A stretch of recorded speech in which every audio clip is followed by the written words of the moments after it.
Hello everyone, welcome to Vandana academy. आज मैं आपके लिए फिर से पीवाईक्यू की प्रैक्टिस लेके आई हूँ और हमने ये 2021 का पीवाईक्यू की प्रैक्टिस आपकी चल रही है और 75 तक प्रश्नों को हमने सॉल्व कर लिया था। यानी हमने यहाँ तक के प्रश्नों को सॉल्व कर लिया था। अब आगे के प्रश्नों को देखेंगे। तो चलो शुरुआत करते हैं। प्रश्न नंबर 76। स्मिता अपने शिक्षार्थियों को कार्य से संबंधित लैंगिक विषमता और रूढ़वादी छवियों के प्रति संवेदनशील करना चाहती है। स्मिता को निम्नलिखित में से अपनी कक्षा में क्या करना चाहिए?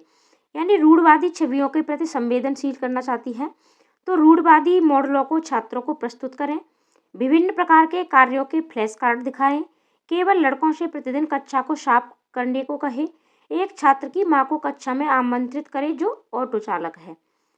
तो हमें रूढ़वादी छवियाँ क्या होती हैं और लैंगिक विषमता, यानी हम लड़कियों को लड़कों की अपेक्षा कमज़ोर मान लेते हैं। यानी हम कुछ धारणाएं बना ली गई है कि लड़कियां इस तरीके के कार्य नहीं कर सकती हैं। ठीक है, तो ये क्या है ये हमारी लैंगिक रूढ़वादिता कहलाती है। तो इसमें आपका सबसे राइट आंसर होगा नंबर 4। यानी एक छात्र की माँ को कक्षा में आमंत्रित करे जो ऑटो चालक है। यानी एक छात्र है जिसकी माँ क्या करती है, ऑटो चालक है, यानी ऑटो चलाती है। तो इससे क्या होगा कि बच्चों के मन में ये चीज़ आ जाएगी। छोटे बच्चे होते हैं कि मतलब ऑटो चलाने का कार्य महिलाएं भी कर सकती हैं। ठीक है, तो ये सबसे क्या है, सबसे अच्छा आपका ऑप्शन है। अगला प्रश्न है, कक्षा 5 के समयन आमतौर पर अपना दिया हुआ कक्षा का कार्य नहीं करते हैं। मुद्दे को हल करने का सबसे अच्छा उपाय हो सकता है। ठीक है, कक्षा 5 के समयन आमतौर पर क्या करते हैं कि अब कक्षा का कार्य नहीं करते हैं। तो अब इस मुद्दे को हल करने का सबसे अच्छा उपाय क्या हो सकता है आपका? उसकी कठिनाई को पता लगाने और उसके अनुसार कक्षा कार्य को समायोजित करने के लिए उससे बात करें, किसी दूसरे बच्चे को उसकी कक्षा के कार्य को पूरा करने में मदद करें, माता पिता से बात करें और उन्हें सलाह दें, उससे वैकल्पिक और आसान गृह कार्य दें। तो राइट आंसर आपका क्या होगा? राइट आंसर आपका हो जाएगा नंबर 1। यानी उसकी जो भी कठिनाई है, ठीक है, ये जो समयन है आपका, ये नाम है बच्चे का। ठीक है, तो कक्षा 5 में पढ़ता है और वो अपना गृह कार्य नहीं करता है। तो उसको क्या करना है, आपको उसकी कठिनाई का पता लगाना है और उसके अनुसार कक्षा कार्य को समायोजित करने के लिए उससे आप बातचीत कर सकते हो। तो ये आपका राइट आंसर हो जाएगा। अब किसी दूसरे बच्चे से अगर आप उसका होमवर्क करवा दोगे, ठीक है, तो ऐसा आपको बिल्कुल भी नहीं करवाना है। अगर आप उसके बच्चे के माता पिता से बात करेंगे और उन्हें सलाह देंगे, ये भी आपका ऑप्शन सही नहीं है और उसे आपको आसान गृह कार्य भी नहीं देना है। तो राइट आंसर आपका हो जाएगा नंबर 1। मुस्कान ने परिवहन में डीजल वाहनों का उपयोग निषिद्ध होना चाहिए विषय पर एक वाद विवाद का आयोजन किया। मुस्कान के द्वारा इस विषय पर कक्षा में वाद विवाद के आयोजन का क्या उद्देश्य है? यानी उसका विषय क्या है? परिवहन में डीजल वाहनों का उपयोग निषिद्ध होना चाहिए। वह पूरी तरह से परिवहन में डीजल वाहनों पर प्रतिबंध लगाने की आवश्यकता पर छात्रों को संवेदनशील बनाना चाहती है। ये छात्रों के विचारों को जानने और उन्हें सही करने में मदद करेगा। वह आधुनिक वाहनों के उपयोग के लाभों व छात्रों को संवेदनशील बनाना चाहती है। यह इस मुद्दे पर छात्रों को कई दृष्टिकोणों की सराहना करने में मदद करता है। तो इसमें राइट आंसर है आपका नंबर 4। यानी ये एक ऐसा मुद्दा है कि जो छात्रों के जो दृष्टिकोण है, ठीक है, तो बच्चे अपने यहाँ दृष्टिकोण रखेंगे और ये सराहना करने में मदद करता है। यानी इससे टीचर क्या है कि उनके जो भी दृष्टिकोण है बच्चों के, वो सुनेंगे वाद विवाद में और उनकी सराहना कर सकती है। अगला प्रश्न है, ईवीएस में मानचित्रण कौशल लैंडस्केप खींचने के कौशल को विकसित करता है, पूर्वानुमान और गणना के कौशलों को विकसित करता है, रिकॉर्डिंग कौशल को विकसित करता है, स्थानों की सापेक्ष स्थिति की समझ को विकसित करता है। तो राइट आंसर आपका क्या होगा? राइट आंसर आपका हो जाएगा नंबर 4। यानी स्थानों की सापेक्ष स्थिति की समझ को विकसित करता है। यानी मैपिंग से हम क्या सीखते हैं? ठीक है, मानचित्रण। मानचित्रण का अर्थ होता है मैपिंग। यानी मैपिंग से हम स्थानों दूरियों का पता लगाते हैं कि कौन सा स्थान कहाँ पर है। ठीक है, जैसे हम अपने भारत का मैप पढ़ते हैं और उसमें हमें मैप से ही पता चलता है कि हमारा उत्तर प्रदेश कहाँ स्थित है, बिहार कहाँ स्थित है, जम्मू कश्मीर कहाँ स्थित है, ठीक है, और कितनी मतलब इनकी और दूरियों का भी हमें पता उसी से चलता है। अगला प्रश्न है, ईवीएस की एकीकृत प्रकृति सहायक है। अब एकीकृत क्या कहते हैं, यानी अन्य विषयों के साथ जब इसे हम एकीकृत करके पढ़ते हैं, मिला करके पढ़ते हैं।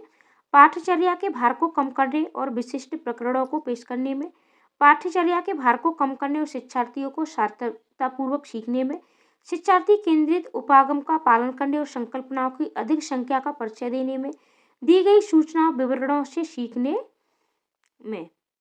ठीक है, तो राइट आंसर आपका क्या होगा? राइट आंसर आपका हो जाएगा नंबर 2, यानी पाठ्यचर्या के भार को कम करने और शिक्षार्थियों को सार्थकता पूर्वक सीखने में। अगला प्रश्न है, निम्नलिखित में से क्या ईवीएस में आकलन का एक व्यापक संकेतक नहीं है? आपसे नहीं पूछा है, ठीक है। नोट, सहयोग, न्याय के प्रति सरोकार, समानता के प्रति सरोकार, अवधारणा, मानचित्रण। तो राइट आंसर आपका क्या है? नंबर 4, अवधारणा, मानचित्रण।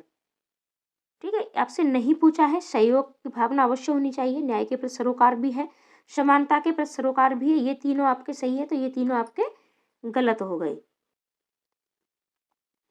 तो राइट आंसर आपका हो जाएगा अवधारणा, मानचित्रण। कुछ साल पहले भारत में तालाबों के निर्माण के अल-बिरूनी के अवलोकन के आधार पर कक्षा 5 के ईवीएस के पाठ्य पुस्तक में एक अनुच्छेद है। इस अनुच्छेद को शामिल करने का क्या उद्देश्य होगा? ये इतिहास के स्रोतों की पहचान करने में शिक्षार्थियों की मदद करता है। ये शिक्षार्थियों को उनके अवलोकनों की रिकॉर्डिंग में सुधार करने में मदद करता है। ये शिक्षार्थियों को कुछ हजार साल पहले भारत में मौजूद तकनीक की सराहना करने में मदद करता है। ये शिक्षार्थियों को इतिहास में साक्ष्य की भूमिका की सराहना करने में मदद करता है। तो राइट आंसर आपका क्या होगा? राइट आंसर आपका हो जाएगा नंबर 2, ठीक है, ए, सी और डी, यानी ये इतिहास के स्रोतों की पहचान करने में शिक्षार्थियों की मदद करेगा। और ये शिक्षार्थियों को 1000 साल पहले भारत में किस तरीके की तकनीकें थी, इसके में भी करेगा। और ये शिक्षार्थियों को इतिहास में साक्ष्य की भूमिका में सराहना करने में भी मदद करेगा। लेकिन अवलोकनों के रिकॉर्ड में सुधार करने में ये कोई भी मदद नहीं करेगा। तो राइट आंसर है आपका ए, सी और डी, ए, सी और डी। अगला प्रश्न है, अपनी कक्षा में 50 से अधिक छात्रों के साथ बाड़ी उन्हें एक ऐसी गतिविधि में जोड़ना चाहती है जिसमें सीखने को बढ़ाने के लिए अधिकतम संख्या में इंद्रियां शामिल हों। निम्न में से कौन सा क्रियाकलाप उपरोक्त कार्य के लिए ठीक होगा? यानी कोई ऐसी गतिविधि देना चाहती है, ठीक है, टीचर, कि उसमें बच्चे की ज़्यादा से ज़्यादा इंद्रियां शामिल हों। कौशलों के प्रदर्शन के लिए समुदाय से संदर्भ व्यक्तियों को आमंत्रित करना, समूह चर्चा को प्रोत्साहित करना, उचित एबी साधन के लिए स्मार्ट कक्षा कक्ष का उपयोग करना, नज़दीक के स्थानों के लिए क्षेत्र भ्रमण का आयोजन करना। तो राइट आंसर आपका क्या होगा? नंबर 4, जहाँ भी ईवीएस में आपके क्षेत्र भ्रमण की बात आ जाए, ठीक है, अन्वेषण की बात आ जाए, वही आपके ज़्यादा मतलब राइट आंसर होते हैं, ज़्यादा बेस्ट होते हैं। ईवीएस में क्या है आपका, और सीटेट, ठीक है, सीटेट में आपके चारों ही ऑप्शनों में आपको कभी कभी सही मिल जाते हैं, चारों ही ऑप्शन आपके सही होते हैं। फिर वहाँ आपको जो सबसे ज़्यादा उपयोगी होता है वो आपको देखना होता है। तो यहाँ बात हो रही है क्षेत्र भ्रमण की, तो क्षेत्र भ्रमण यही आपका सबसे राइट आंसर होगा। अगला प्रश्न देखते हैं, इकरा अपने शिक्षार्थियों को ईवीएस में समाचार पत्र और पत्रिकाओं को पढ़ने के लिए प्रोत्साहित करती है। क्या करने के लिए प्रोत्साहित करती है? समाचार पत्रों और पत्रिकाओं को। ये मनोरंजन के साधन उपलब्ध है। ये शिक्षार्थियों को उनके अपने संसार से जुड़ने में सहायता करते हैं। ये शिक्षार्थियों को स्वतंत्र बनाने में सहायता करते हैं। ये शिक्षार्थियों को प्रतिस्पर्धी बनाते हैं। तो राइट आंसर आपका क्या होगा? राइट आंसर आपका हो जाएगा नंबर 2, यानी ये शिक्षार्थियों को उनके अपने संसार से जुड़ने में सहायता करते हैं। पर्यावरण अध्ययन में प्रश्न करने को एक युक्ति के रूप में उपयोग किया जाता है। अनुशासन को बनाए रखने के लिए, ध्यान खींचने के लिए, नियमों के पालन को बढ़ावा देने के लिए, कक्षा कक्ष में जिज्ञासा को बढ़ाने के लिए। तो राइट आंसर आपका क्या होगा? राइट आंसर आपका हो जाएगा नंबर 4, यानी कक्षा कक्ष में जिज्ञासा को बढ़ाने के लिए। यानी बच्चे जब जिज्ञासु होंगे, ठीक है, तो पर्यावरण दिन में प्रश्न करने को एक युक्ति के रूप में, तो जब बच्चे जिज्ञासु होंगे तो प्रश्न ज़्यादा करेंगे, ठीक है। तो और जब प्रश्न ज़्यादा करेंगे, जिज्ञासु होंगे, हर एक चीज़ को जानने की इच्छा होगी, जब उनमें जिज्ञासा का अर्थ होता है जानने की इच्छा, तो इससे क्या है, बच्चे बेहतर अधिगम कर पाएंगे। और ये आपका अभी 2021 का ही प्रश्न पत्र चल रहा है, ठीक है। और आपका जो 2023 और 24 के जो प्रश्न पत्र अभी आए हैं, उनमें बहुत बदलाव हुआ है। आपके कारण और अपकथन वाले प्रश्न बहुत ज़्यादा पूछे गए हैं, जो हमारे समय को ज़्यादा लेते हैं, ठीक है। तो आपको 2018 से प्रैक्टिस यानी कराई जा रही है PYQ की, तो आपको 2024 तक सारी प्रैक्टिस कराई जाएंगी, ठीक है। नीचे दिए गए कौन से एक राज्य में तोरंग का अर्थ है जंगल? और एक बात और मैं आपको बता दूं कि आप ज़्यादा से ज़्यादा NCERT अवश्य पढ़ें, और अभी आपके पास टाइम है, आप हमारे टेलीग्राम ग्रुप को ज्वाइन अवश्य कर लें, वहाँ आपको सारी PDF मिल जाएंगी। और अगर आप वीडियोज़ देखना चाहते हो तो मैंने प्लेलिस्ट बना दी है, पेपर फर्स्ट की और पेपर 2 की, दोनों की ही NCERT की आपको सारी क्लासें पहले दी जा चुकी हैं। आप वहाँ से जाके प्लेलिस्ट में अवश्य वीडियो देख सकते हैं, और दोबारा से भी आपको NCERT की क्लासें दी जाएंगी। और साथ ही साथ आप ज़्यादा से ज़्यादा प्रैक्टिस लगाएं। आप अपने जो भी टॉपिक हैं, सारे टॉपिकों को नोट करें, और टॉपिकों को नोट करने के साथ साथ, ठीक है, आप डेली उन टॉपिकों को स्वयं से भी अवश्य पढ़ें। आप हमारी वीडियो देखते हैं और कहीं अन्य से भी आप पढ़ते हैं, लेकिन इस सब के साथ साथ आपको सेल्फ स्टडी अवश्य करनी है, ठीक है। बिना सेल्फ स्टडी के आप मतलब ज़्यादा अच्छे नंबर नहीं ला सकते हो, और ला भी सकते हो, आपका क्लियर भी हो सकता है, लेकिन सेल्फ स्टडी ये आपको आगे की जब परीक्षाएं आप दोगे तो वहाँ जाके काम देगी, ठीक है। तो आप सेल्फ स्टडी अवश्य करें, यानी जो भी टॉपिक आपने हमारी वीडियोज से देखा, या आपने कहीं से कोचिंग ले रखी है वहाँ से देखा, या आपने कहीं से भी पढ़ा, लेकिन फिर उसी टॉपिक को आपको अपने आप यानी स्वयं से अवश्य पढ़ना है। तो चलो प्रश्न की तरफ बढ़ते हैं। असम, ओडिशा, मिजोरम, झारखंड, यानी तोरंग का अर्थ क्या होता है? जंगल होता है। और ये किस राज्य में इसको तोरंग बोलते हैं, जंगल को? तो राइट आंसर है आपका नंबर 4, झारखंड। आपका घर X पर स्थित है तथा आपका विद्यालय Y पर स्थित है।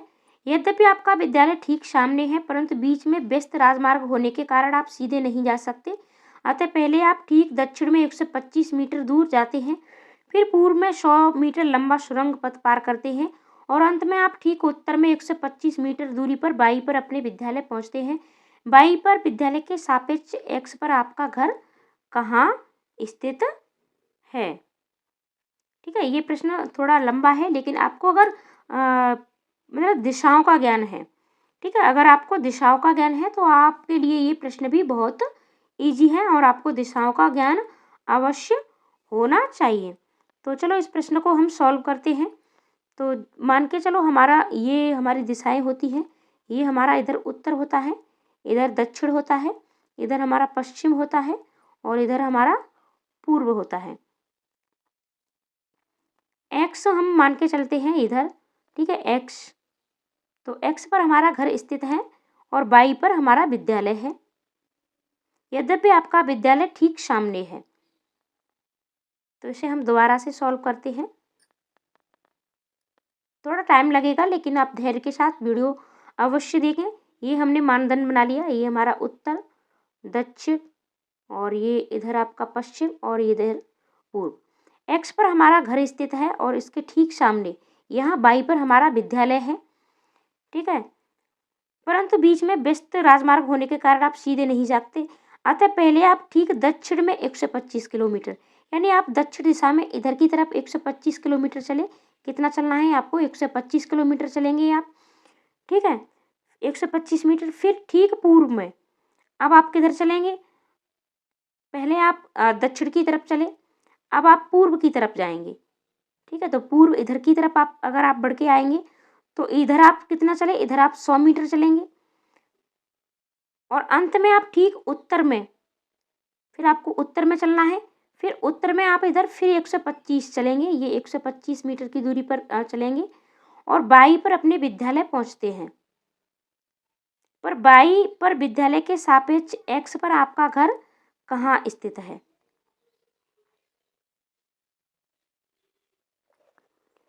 अब देखो मैं इसे थोड़ा साफ बनाती हूँ, आप समझ नहीं पा रहे होंगे, मैं आप भी ये सोच रहे होंगे कि मैम आप कितना टाइम बर्बाद कर रही हैं। ठीक है, हम शुरू से इसे देखते हैं। x यानी x पर घर है। ठीक है, x पर आप स्थित है घर, और यहाँ से सबसे पहले आप 125 यानी दक्षिण दिशा में 125 मीटर की दूरी पर चला। 125 फिर यहाँ से पूर्व में, ठीक है, क्योंकि इधर हमारी पूर्व दिशा है तो ये हम 100 मीटर की दूरी पर चलेगा, ये 100 मीटर लंबा सुरंग पथ। और अंत में आप ठीक उत्तर में, तो उत्तर ऊपर की तरफ होता है, फिर हम इधर ऊपर की तरफ चलेंगे और ये भी हम 125 मीटर चले और 125 मीटर चल के कहाँ पहुँच गए? 22 पर पहुँच गए। ठीक है, ये 22 पर पहुँच गए और ये 22 पर हमारा विद्यालय स्थित है। ठीक है, और 22 पर क्या है? विद्यालय स्थित है। तो अब x से और y की जो क्या स्थिति है, ठीक है, दूरी आपसे पूछी है। तो पहले ये हमारा ये इधर से यहाँ 125 मीटर चला था, कितने चले थे? 125, और 125 ही इधर से, ठीक है, ये भी दूरी है, तो ये भी आपकी 125 ही है। और ये जो दूरी थी ये कितनी थी? ये आपकी थी 100 मीटर की। अब x और y, ये आपका यहाँ y है, ये x है, यानी y पर विद्यालय है, x पर घर है, तो इन दोनों के बीच की दूरी कितनी हो गई? ये आपकी यही वाली दूरी आ गई 100 मीटर। अब ये दूरी आपकी किधर है? ये इधर पूर्व है और इधर आपका क्या है? इधर आपका पश्चिम है। अब ऑप्शन देखते हैं।